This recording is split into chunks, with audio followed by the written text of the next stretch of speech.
Ciao amici e amiche, benvenuti nel mio canale Notti in Giallo. Oggi recensirò un film del 1982, si tratta di Tenebre di Dario Argento. Vai con la sigla.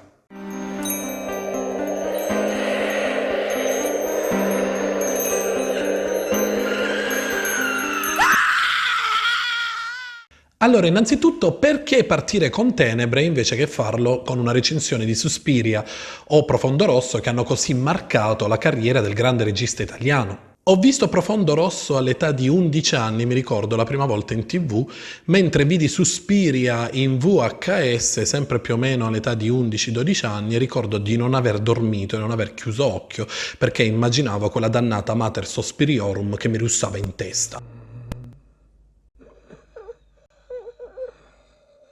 Ora, Tenebre per me è stata una completa svolta al concetto di paura che avevo già immagazzinato quando ero piccolo. Era una paura totalmente diversa a quella che provavo normalmente a vedere un film di genere. Iniziamo con lo spiegare che Tenebre, quando uscì nel lontano 1982, fu inizialmente creduto come terzo e ultimo capitolo che andava a concludere la trilogia delle Tre Madri, perché non so se vi ricordate, nel 1977 appunto uscì Suspiria, che trattava di Mater Sospiriorum, e il secondo, Inferno, nel 1980, andava a spiegare invece quelle che erano le vicissitudini di Mater Tenebrarum. Quindi già conoscevamo l'uso del buio, dei colori vivaci del regista, a mio parere, insomma, già visti nel film di Mario Bava, vedi la scena del killer che insegue Peggy in Sei donne per l'assassino, ma non sarò qui a comparare i due registi, ovviamente. Invece mi soffermerò su quello che era lo stile di base di un tipico giallo horror di quei tempi, e cioè tutto buio o comunque colori sinistri molto accentuati, quasi irreali. Malgrado quel che si possa pensare dal titolo, Tenebre invece fu girato in piena luce. Infatti vediamo luce ovunque, luce per le strade, luce in casa, durante un omicidio. E quella componente, insomma, quando ero piccolo mi scombussolò un po'. Perché non si trattava di avere paura di andare a letto di notte, ovviamente dopo aver visto un film come L'Esorcista o Suspiria, ma dopo aver visto Tenebre ero abbastanza a disagio anche quando i miei genitori magari mi lasciavano giocare al Commodore 64 da solo in casa in un pomeriggio d'estate. Mi veniva sempre in mente quella dannata scena di Anna Pieroni che viene ammazzata a rasoiate in casa sua in pieno giorno. Ora, Tenebre si può classificare come forse il film più cruento del regista, infatti se non erro ci sono poco più che 10 omicidi, fa un po' ricordare a Reazione a catena di Mario Bava. Il film inizialmente aveva un altro titolo, Sotto gli occhi dell'assassino, e l'idea nacque in seguito a delle minacce di morte che Argento avrebbe ricevuto da parte di un fan dopo aver girato Inferno. Inoltre ricordiamo che non era un periodo buono per il regista, che veniva continuamente accusato di essere un misogino e sadico. Al che vedo l'uscita di Tenebre un po' come una risposta ironica alle accuse, il suo accentuare la violenza in questo film forse era una provocazione in risposta a quello che il regista stava realmente passando. In più Tenebre vede come protagonista Peter Neal, scrittore di romanzi thriller, nonché chiara immedesimazione con il regista. Lo scrittore parte da New York dirigendosi verso Roma per appunto pubblicizzare il suo libro e vedete come ho messo in confronto le due scene, la scena dell'aeroporto di Tenebre con la scena dell'aeroporto famosa di Suspiria. Guardate Peter Neal come, sebbene circondato da luce, da colori abbastanza accesi, subisca comunque la minaccia, diciamo, appena accennata da quella donna che osserva la sua valigia in modo abbastanza sinistro. Vedete invece il confronto con Susie Bennion che arriva all'aeroporto di Friburgo, vi ricordate la scena di Suspiria, completamente all'oscuro, con addirittura il buio che l'aspetta all'uscita appunto dell'aeroporto quando si aprono le porte. In quel frangente, intanto, a Roma avviene il primo delitto, quello di cui facevo riferimento prima, della splendida Anna Pieroni, che viene, insomma, uccisa in un particolare modo, che ovviamente non vi farò vedere per non fare spoiler.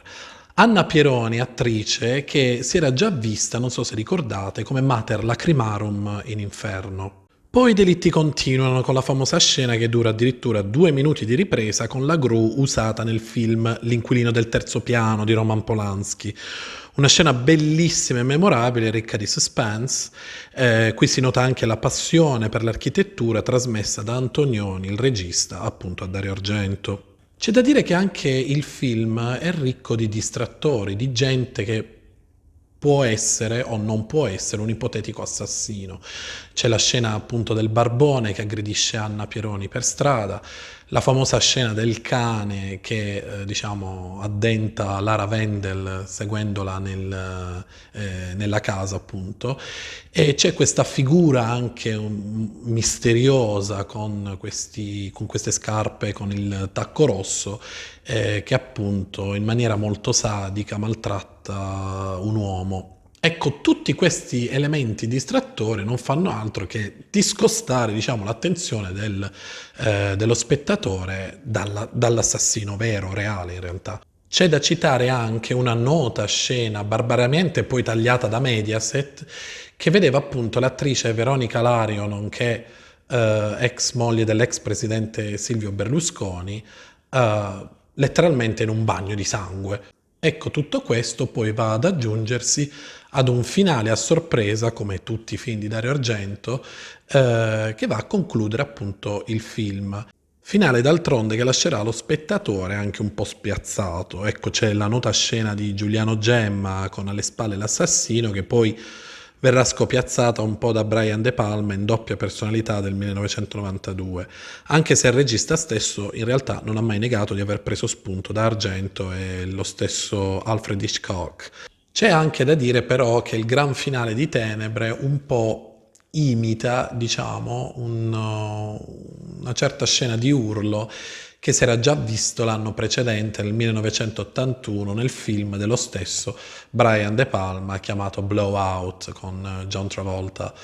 E appunto c'è questa scena dell'urlo, solo che nel film di Brian De Palma era quasi alla fine del film, mentre in quella di Dario Argento l'urlo copre addirittura anche i titoli di coda. Adesso, prima di concludere questa recensione, vorrò fare una specie di classifica che farò anche nelle altre recensioni che farò, cioè l'attore che mi è piaciuto maggiormente e l'attore che non mi è piaciuto per niente nel film.